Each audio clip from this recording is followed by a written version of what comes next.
Thank you so much. Okay, so talking about Twitter and my reasons for leaving Twitter.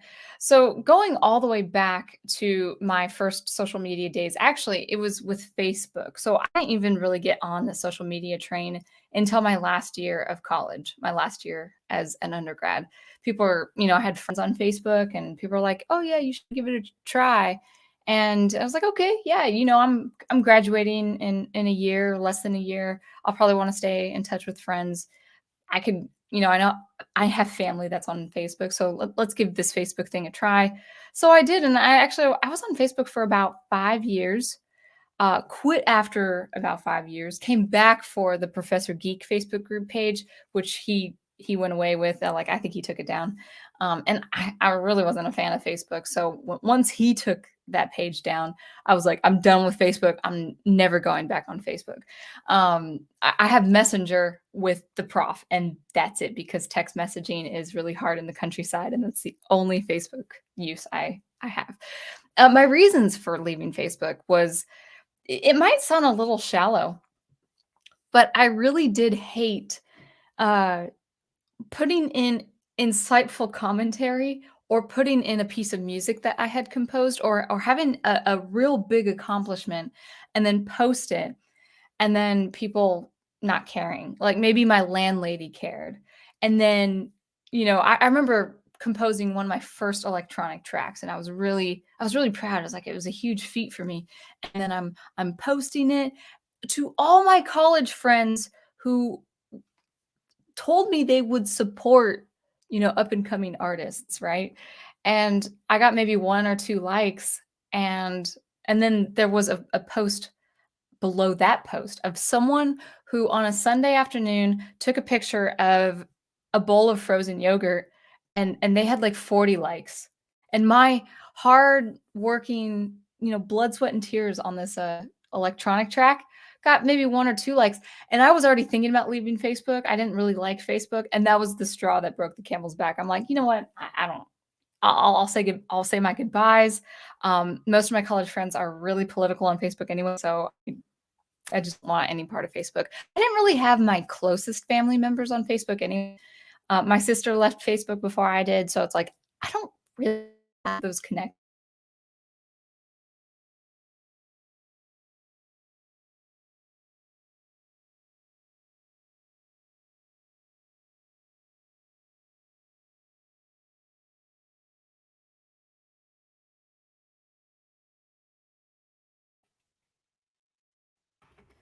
All right, we just might have some glitches. So if you guys just want to, you know, hang around for a few seconds, but I did see my face go away. So thanks, guys, for your support. So what we'll do is we'll just keep talking, and then I'll cut out, and then I'll come back in. Maybe it's the topic. I don't think it's the topic. So anyway, we were talking about Facebook. And so I didn't really have any connections with Facebook. I didn't have any real meaningful relationships with Facebook. My college friends I liked, but like I didn't like their politics. And if I said anything about my politics, I would probably have been ostracized. So I took social pressure off myself, got rid of Facebook, never went back like for years, and I felt fine. Like I felt wonderful about leaving Facebook. So so it could be the heat, yeah, Dr. Y, with as far as the internet problems, could be weather, could be a number of things. So I'll just I'll just keep going. So it was about maybe I would say a few I would say a few months um, of just not having social media at all, and then I thought about Twitter. And I thought, well, Twitter's pretty popular. I'll try my hand at Twitter. And Twitter, I was so naive when it came to Twitter, like because I started very late on Twitter. This was back in 2014. I didn't really know how it worked. The fact that celebrities were on Twitter that you could like reply to or interact with or something like that. I wasn't really big on celebrities, but I was like, whoa, that's really cool. There's no middleman. There's no agent.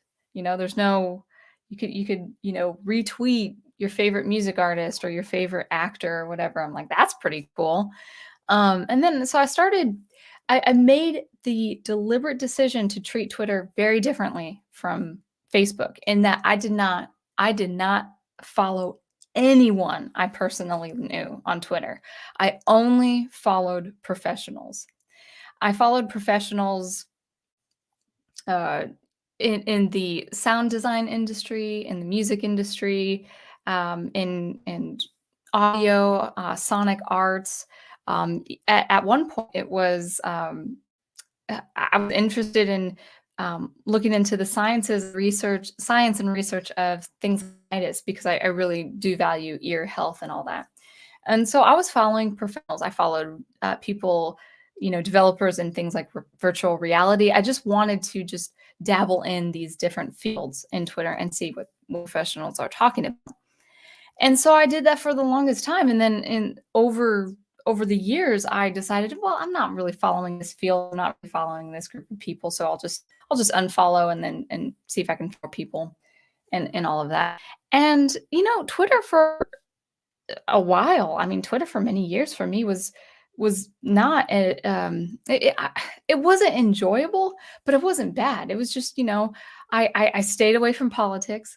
I stayed away from any trends, anything that would be controversial. In fact, I didn't like the trending margin. In fact, I think when I first started Twitter, the settings where you could get rid of that. You didn't have to see what was trending.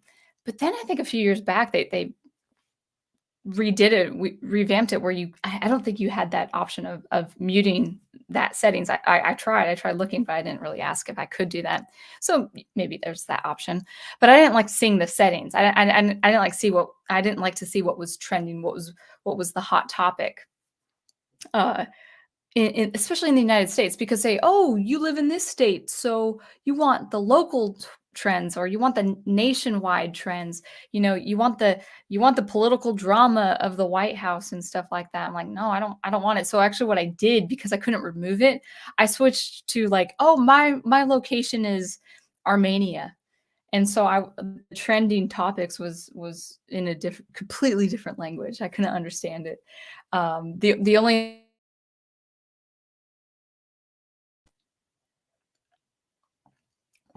The only thing I could see was, like, if it was a major thing like Russia, then it would say Russia or something like that. So, in any case, there is that. So, I was fine for a while. I was fine for a while on Twitter. I was fine for, I'm just checking my YouTube real quick. Well, I'm completely frozen, so you guys chat amongst yourselves. You know what? If you guys can hear me, I hate that this is happening, but we're gonna try talking. We're gonna try talking. But let me just go ahead and kind of just do the avatar for just a little bit, and then we'll continue. So in any case, I was fine for many years on Twitter. I was fine for this just going about out and about retweeting very good artists, photographers. I did a lot of, following a lot of good photographers, people who were really good at concept art. I mean, people I would pay a lot of money to hire for like a book cover, for a science fiction book cover, or maybe even an album cover. Something like that. Thank you guys for confirming. The reason why I say that is I keep blacking out. So if you guys can not see that. If it looks normal, that's great, and we'll keep going. um, so, in any case, yeah, for many years, I was just fine retweeting stuff and supporting artists and getting to know electronic music artists and stuff like that. But then I started noticing the past 2 years or so, I just wasn't getting picked up. I just had no traction, not even among people that initially supported me. Maybe they forgot about me. Maybe they muted me. Actually, I did have a controversial tweet. I was an advocate for American freedom, and I got a lot of pushback on that. I got a lot of pushback for believing in freedom and all that. And then, so I think a lot of the music artists after that tweet, they just unfriended me. They blocked me. I had a lot of people, a handful of people blocked me after that. They just for daring to say that I support freedom.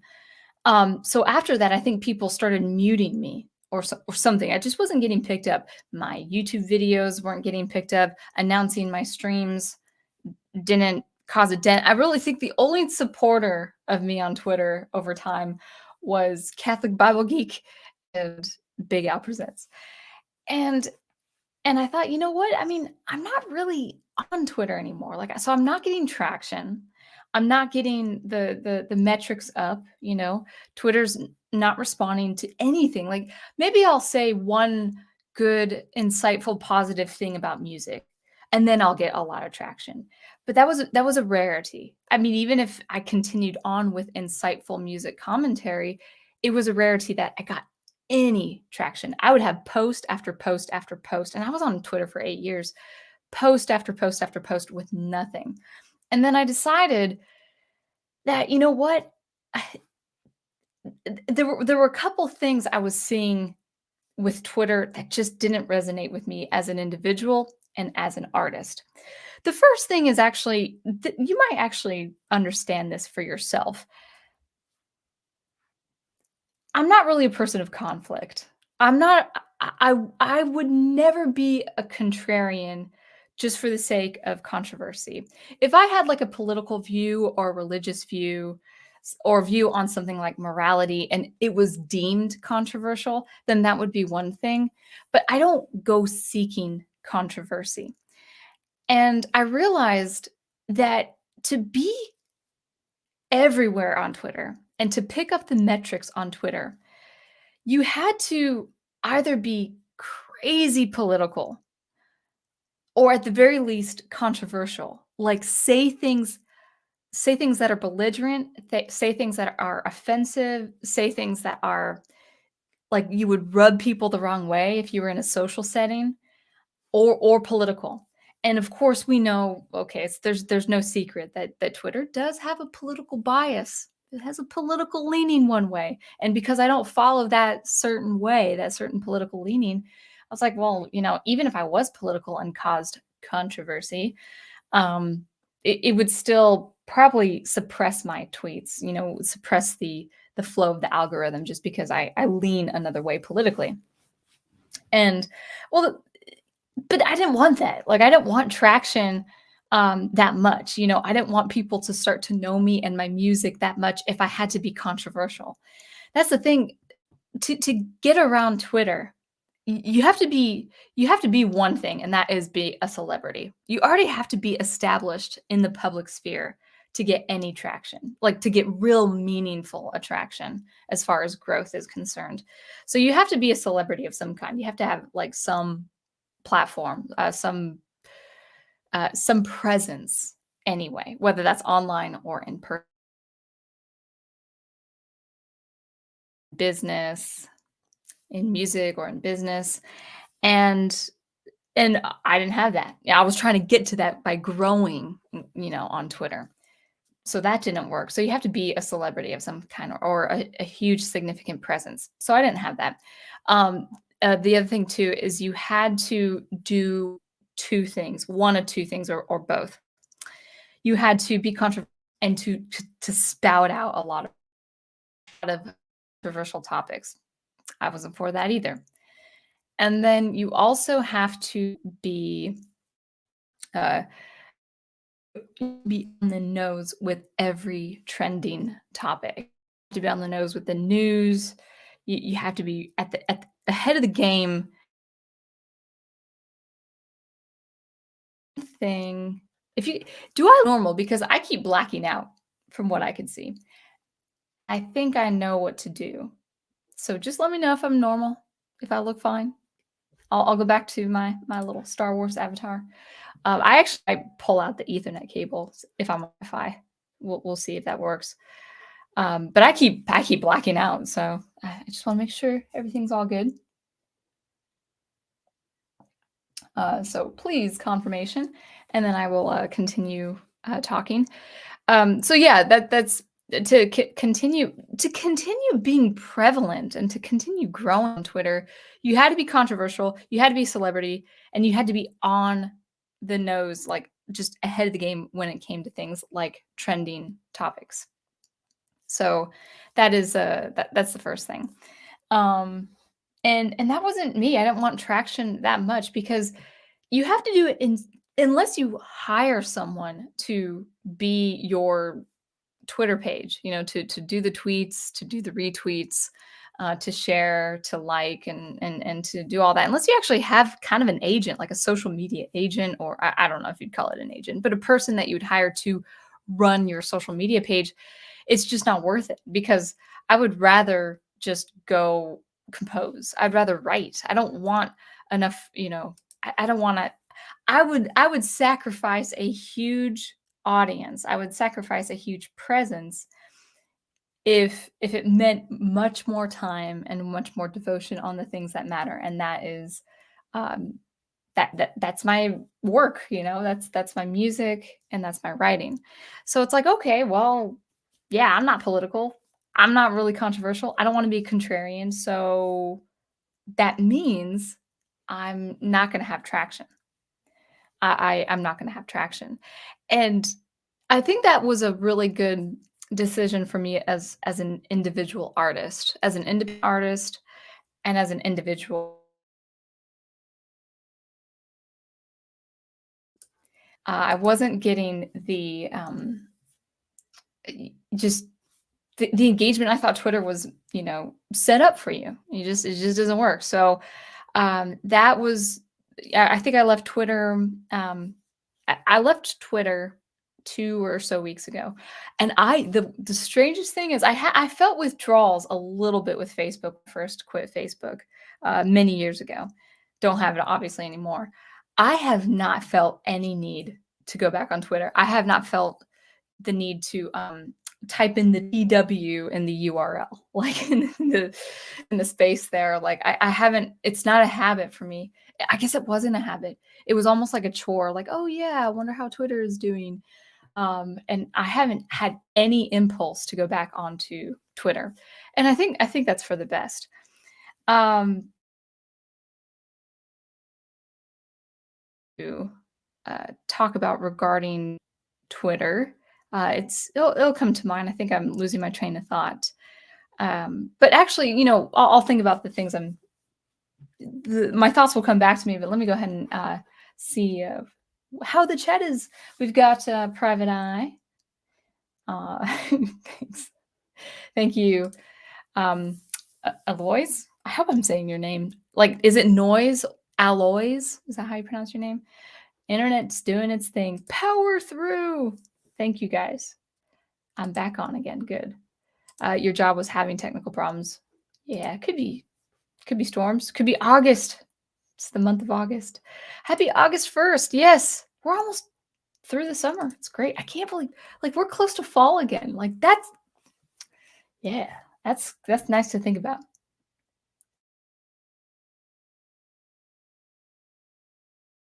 Months went by too quickly. Not quickly enough, says Private Eye. Wonderful to see you, Wolfton. Good. Twitter is Sodom and Gomorrah. Yeah. Um, what else did I want to say about Twitter? Uh, yeah, we had kind of the things with the whole fiasco with Elon Musk and all that, and I have no idea what the news is saying, for better or for worse, in Elon's favor or not.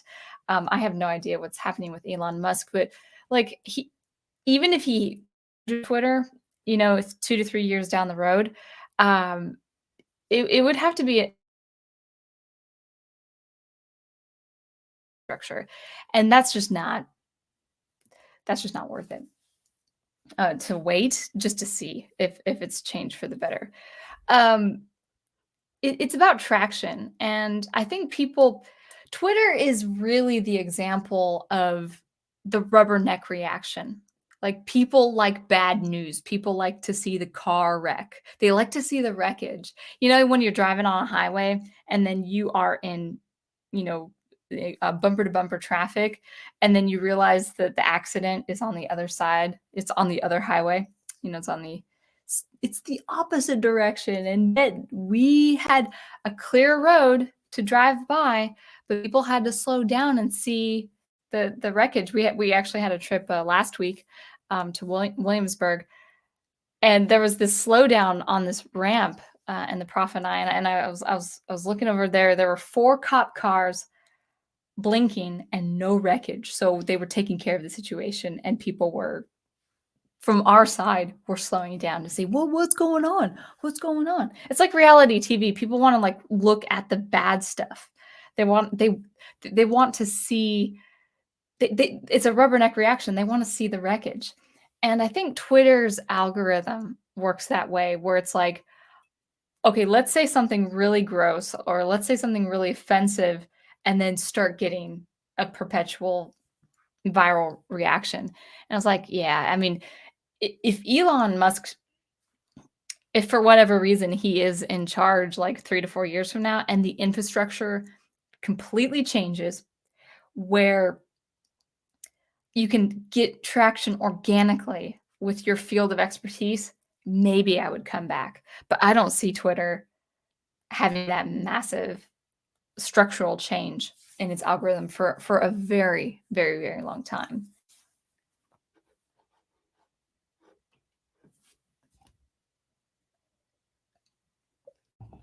All right, let's continue with the comments.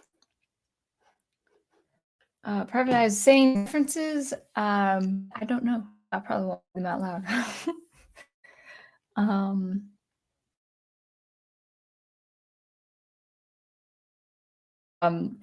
you say, of course it's American freedom, because why would you support a land they hate so much? Yeah, and Twitter's, they also got their, politically speaking, they also have their reach in places like Saudi Arabia. So there's that too. Also, okay, there was one thing I wanted to bring up before I forget.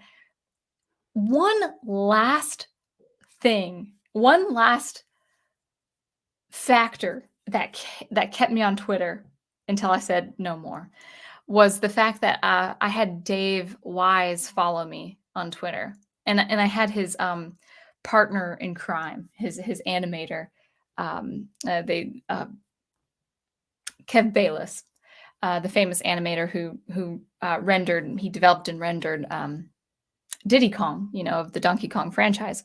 So Kev Bayless and Dave Wise followed me on Twitter, and they were actually active. They engaged with me on a couple times when I engaged with them.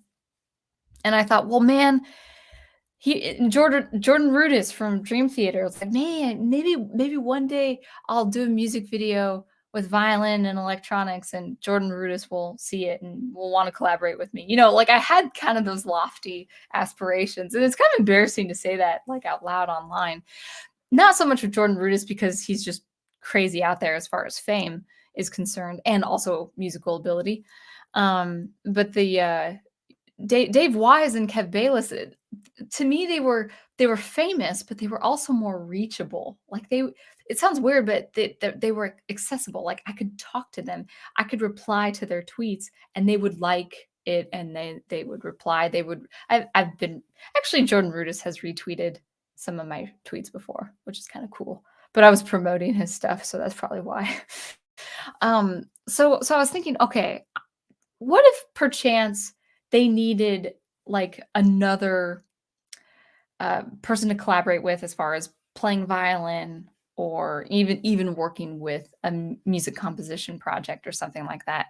It's like, so they know me on Twitter. Like I think I've messaged Kev Bayless once for a comic thing, saying, hey, you said you could promote my website through your comic, and here I am. I'll retweet your stuff.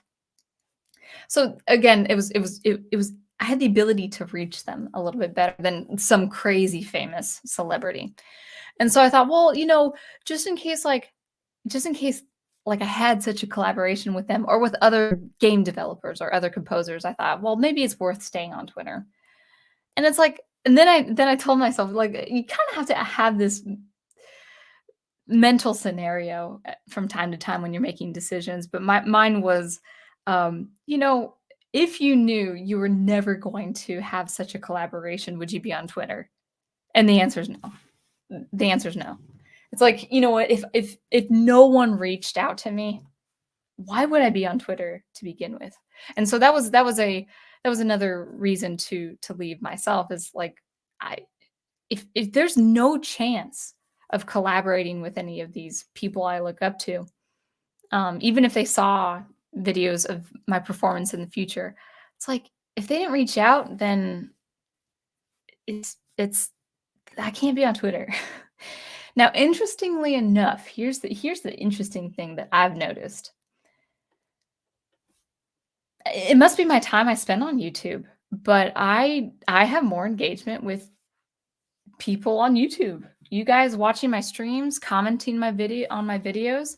I sometimes I conduct polls on the community tab, and it's like I've never had this kind of engagement on Twitter or Facebook. Well, I mean, with my friends on Facebook, that was one thing, but after leaving, I was like, I've never had this kind of engagement. And some people have better engagement on YouTube. I know this one girl, she started out as an entrepreneur and she's a businesswoman now.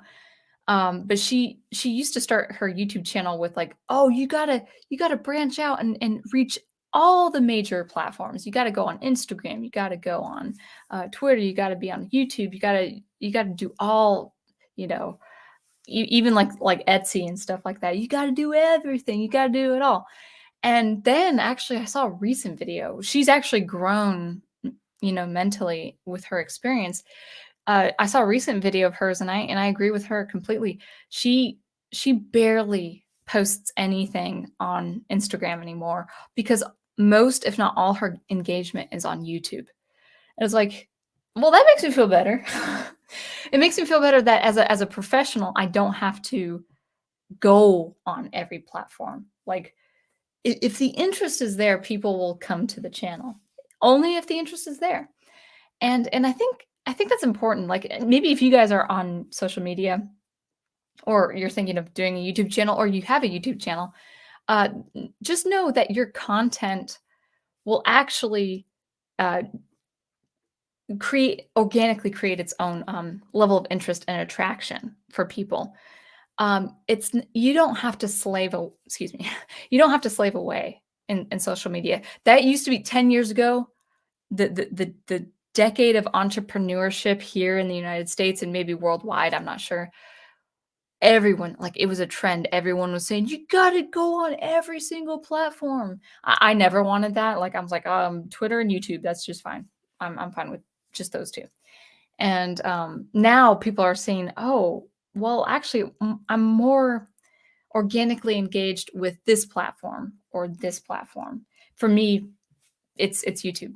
And I like it. I like that for two reasons. I love spending time on YouTube, whether making a video for YouTube or talking to you guys on the chat. I do like the media. I do like the social media and the format of YouTube for all its flaws, for all its social, economic flaws and political flaws. This is my favorite format as far as engagement. Um, what else? I lost my train of thought.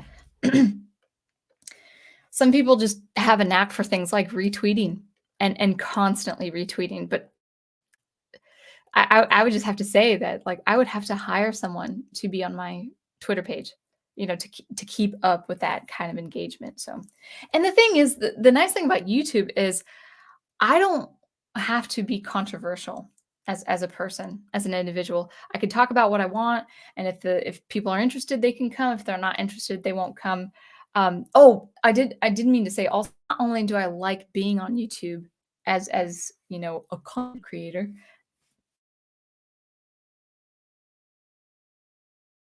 I also like engaging on YouTube with other channels. I don't mind talking to people on other channels. If someone has a great point, I want to make sure I acknowledge their point and say, "Oh wow, yeah, I was thinking of this too." And I'm much more.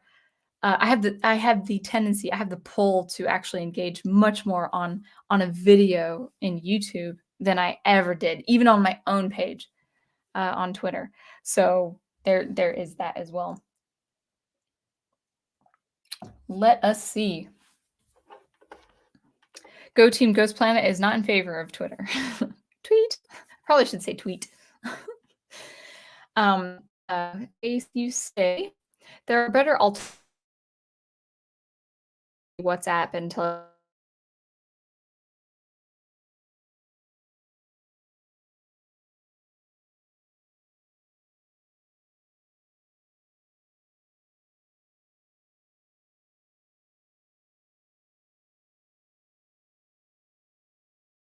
actually be this will be my next point. So since you brought it up, you were talking about alternatives. People would ask, and I've already kind of hinted at this idea already by just sticking with YouTube. People ask, well, okay, what's next? What's your alternative if it's not Twitter? Um, it was mine's for about a year and a half, and I realized I don't like it. I am not. I'm not into the alternative media.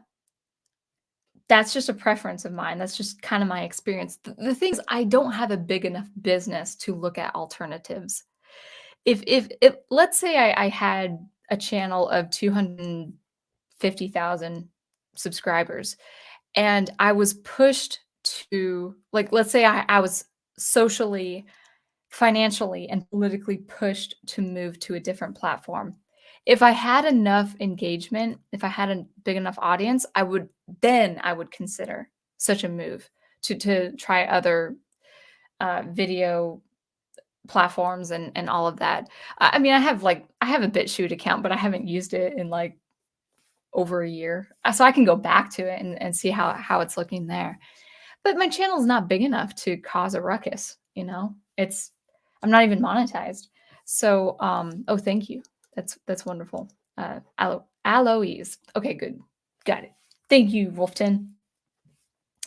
So yeah, if I had like if I had a channel of 500,000 subscribers and people, if I was being pressured politically and socially to um, suppress my own content and my own voice, and then people were pushing me, hey, you should check out this alternative. Um, that's fine. That would be a reasonable thing. I remember I think I've used this example before too. I remember what was his name? Computing Forever.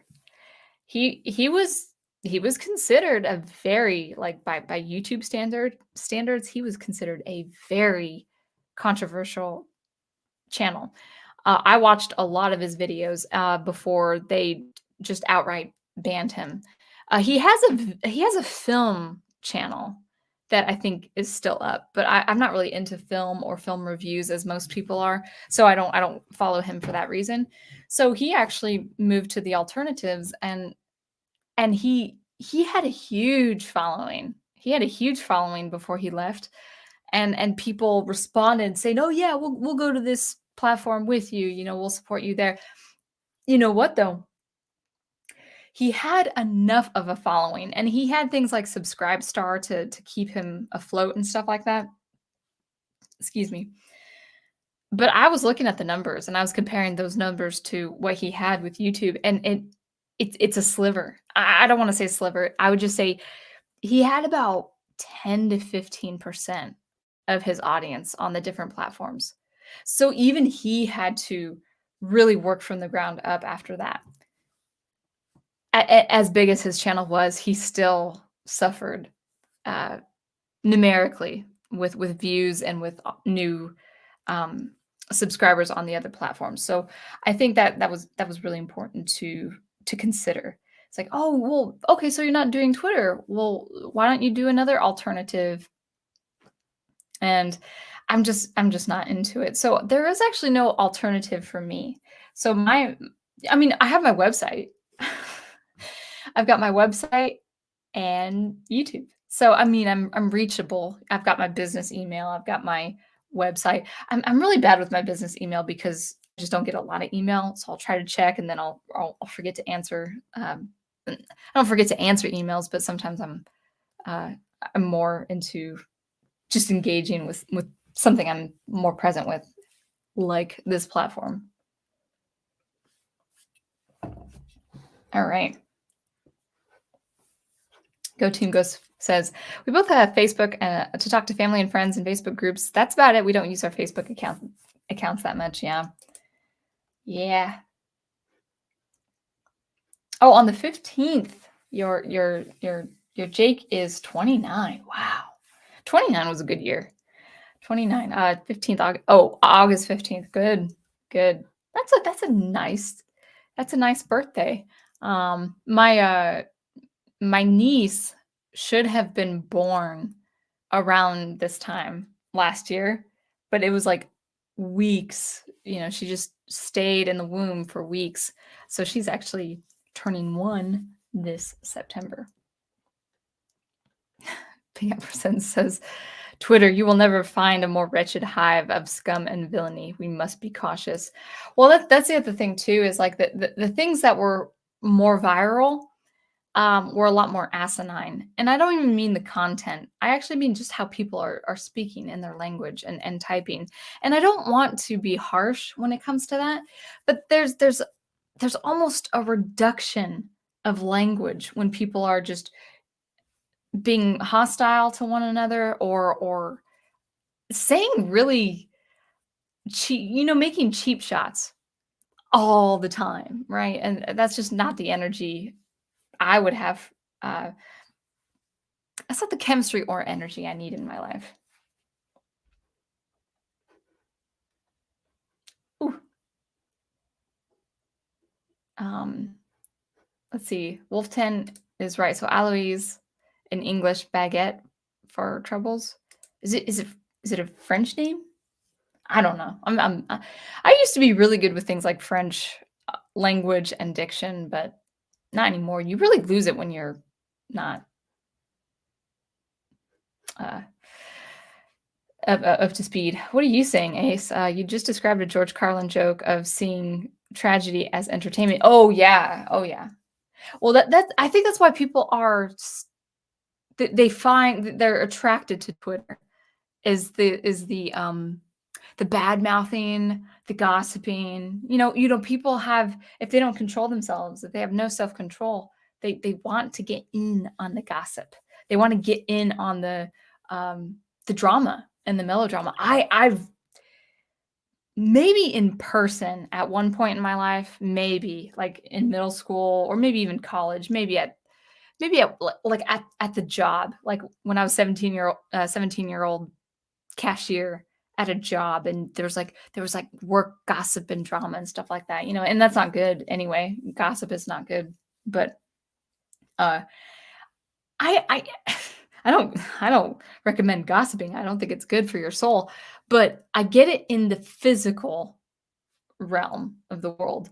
Um well, it's not really gossip on Twitter, but it's different when you see it on print. It's very different.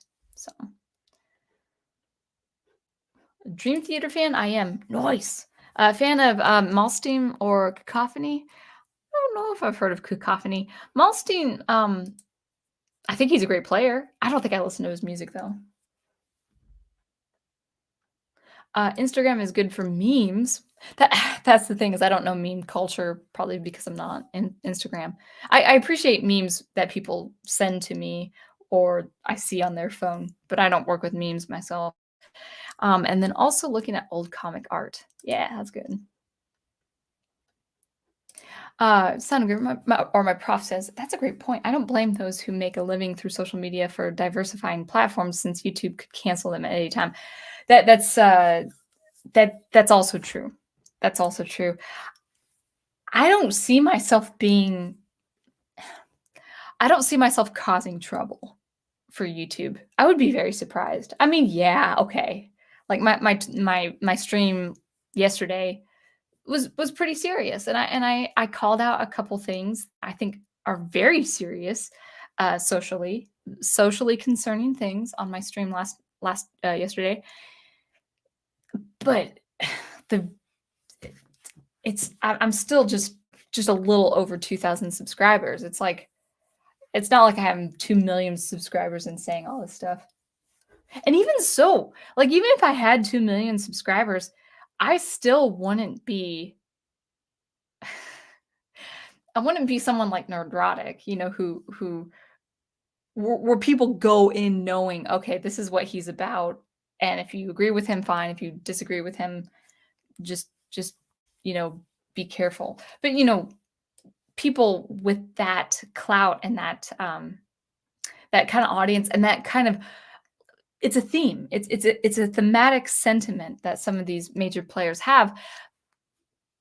Yeah, I'll still talk about art and popular art. That's not gonna change, that my live commentary and my speaking commentary, whether it's live or a fixed video, will always be talking about art in some way.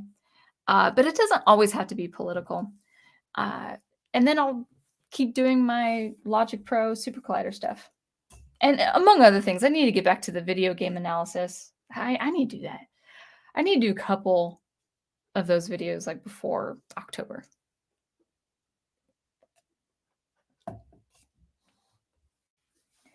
They do say that YouTube is the only social media that has positive consequences on the minds of people. I haven't heard that. I'm not sure what you mean. But I don't think it's as, dare I say the word toxic. I don't think it's as toxic as things like Twitter.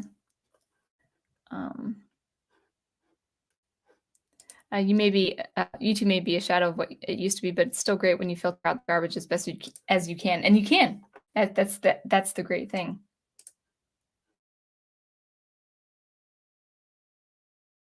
I know you guys can see me. Yeah, there we go. my computer, it's just so slow. Oh, I'm glitching again. Let me turn off my camera. 1 second. Thanks, guys. Do appreciate that. All right, so I've been returning. Oh, wow. Glitching is over. Okay. I was glitching. It looks like I was glitching about 15 minutes ago, huh? Okay. Well, awesome. Well, I'll see it on the replay how bad it was, so we'll see. All right. Great. So it looks like I was glitching for about 2 minutes. Yeah. I don't know. I think my machine is just on the, it's like, it is hot. Yeah. Oops, I didn't mean to put my hand in front of the camera. All right.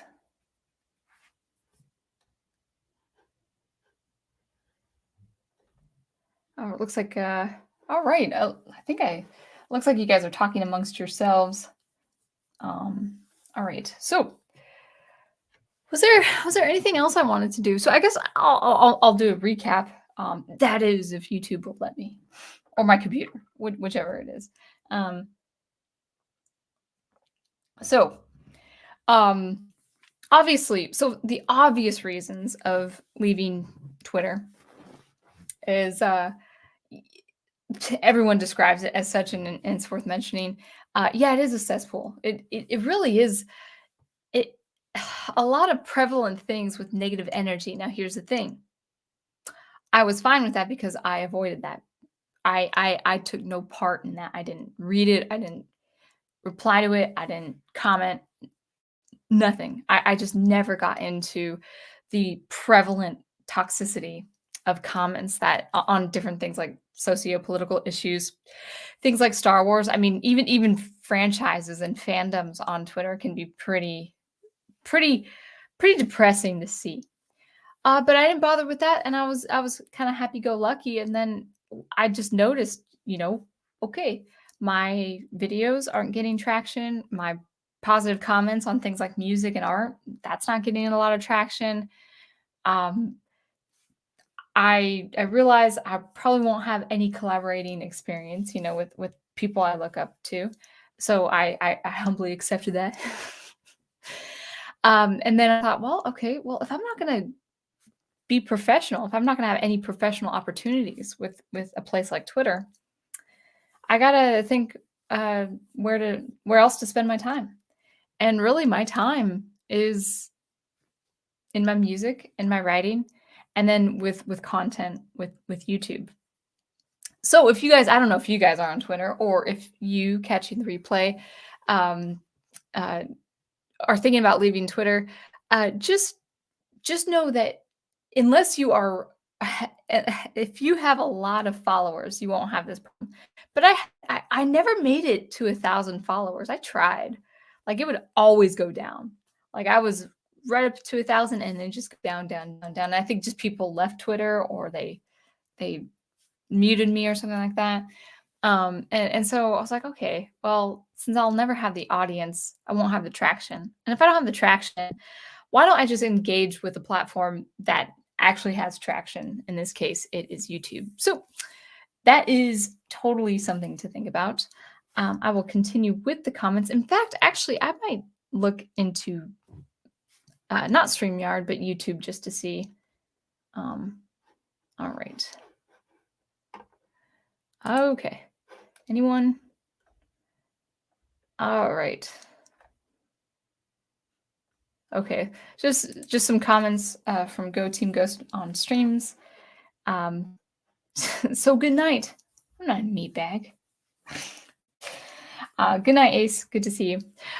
So yeah, I think that's all I wanted to say. If it's something you guys are thinking about leaving Twitter, I feel great about it. I haven't looked back. I haven't had any withdrawals and all that good stuff. So there we have that. That really was more of a Sunday stream, like a shorter stream, because we're just at the hour. But that's okay. That's okay. If I don't have that much more to say, especially with the technical difficulties I've had tonight, we can wrap it up. But you know, as long as YouTube persists, I do want to wrap things up with a couple of things. I may do another Sunday night stream or Sunday afternoon stream, maybe at a different time. I have a very hard time streaming 5 o'clock Sundays. It really just does depend. So be on the lookout for something. I already have a good topic to talk about. I want to talk about, if not this Sunday, or maybe it's a Saturday. Maybe it's gonna be a Saturday stream, Saturday night stream. Oh, not too late, like 8 p.m. Eastern time. So Saturday evening stream. So kind of be on the lookout for a stream this weekend, something short. But I do want to talk about anti-fragility. I think that's a really, really important thing to talk about, and anti-fragility in art. And actually, it's kind of like the rubberneck reaction.